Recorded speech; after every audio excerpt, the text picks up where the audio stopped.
السلام علیکم ورحمۃ اللہ وبرکاتہ۔ انسان جب اپنی تراث سے دور ہو جائے نا، پھر اس کے متعلق ایسے ایسے شبہات میں الجھنوں میں پڑ جاتا ہے جو مضحکہ خیز ہوتی ہیں۔ بھائی، یہ جو بیت المکرم مسجد ہے مثلاً گلشن اقبال میں، یہ بیت المکرم مسجد کس چیز کا نام ہے؟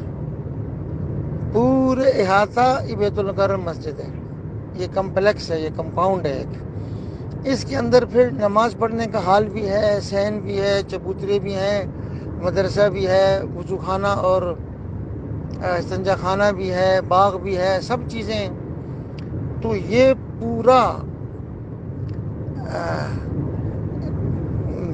احاطہ جس کو چار دیواری نے گھیرا ہوا، یہ سارا کا سارا بیت المقدس ہے۔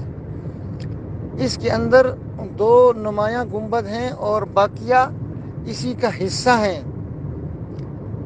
ایک میں بالکل قبلے کی طرف والی دیوار کے ساتھ ہے، وہی جس کو آپ گرے رنگ کا بتا رہے ہیں، یہاں نماز ہوتی ہے۔ اور جو اس کے صحن میں ذرا سا اونچا ہے، اس کے نیچے مقدس چٹان ہے۔ پھر اس کے آس پاس بیسیوں سبیلے ہیں، چبوترے ہیں، قبے ہیں اور مدرسے ہیں، حتیٰ کہ کچھ قبریں بھی ہیں، بیسیوں چیزیں ہیں۔ یہ سب کا سب اس بیت المقدس نامی مقدس عبادت گاہ کا حصہ ہیں۔ اس میں کوئی چیز نمایاں ہے، کچھ غیر نمایاں ہے، لیکن جو وضو خانہ بھی ہوگا، پانی کی سبیل بھی ہوگی، اس کا ایک نلکا، ایک اینٹ، یہ بھی اس کا حصہ ہے۔ نہ اس کو ہم یہ کہہ کر حیثیت گرائیں کہ یہ مسجد نہیں ہے۔ کس طرح مسجد نہیں ہے؟ مسجد کسے کہتے ہیں؟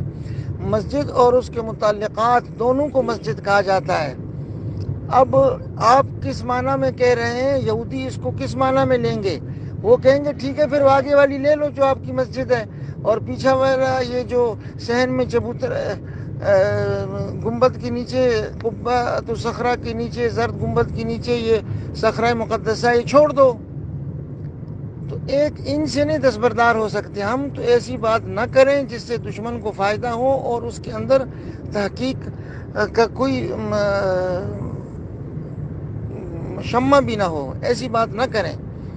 سب کا سب مسجد ہے، اس کی ایک اینٹ، ایک انچ، ایک ذرے سے دستبردار نہیں ہو سکتا وہ آدمی جس میں ایمان اور عقل دونوں چیزیں ہوں۔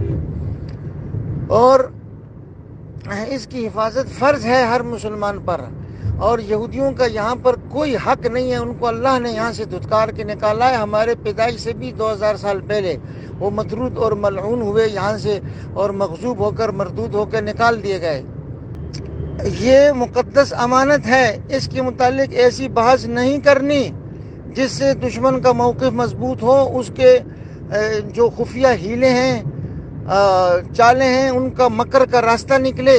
ہرگز ایسی بات نہیں کرنی ہے ایسے بے جا تحقیق کے نام پر۔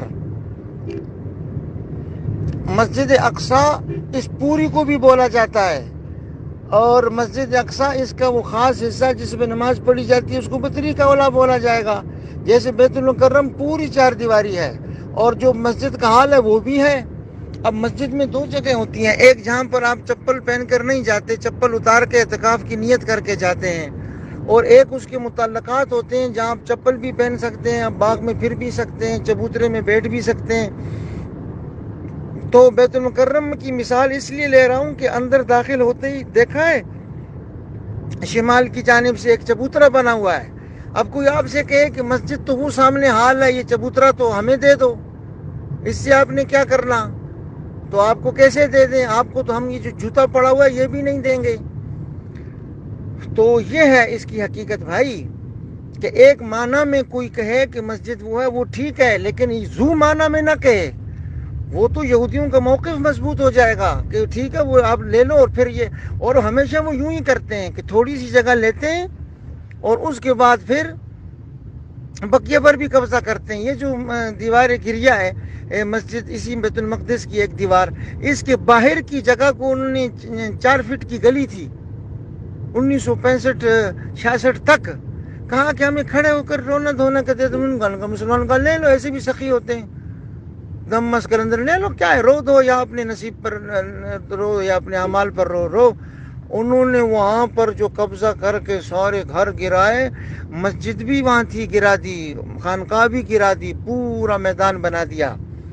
تو یہ درفشانیاں کرنے والوں سے پوچھا جائے کل اگر وہ اندر بھی اگر اس پر قبضہ کرنے اور اس کے بعد پھر اس مسجد پر بھی کریں، کیسے روکو گے انہیں؟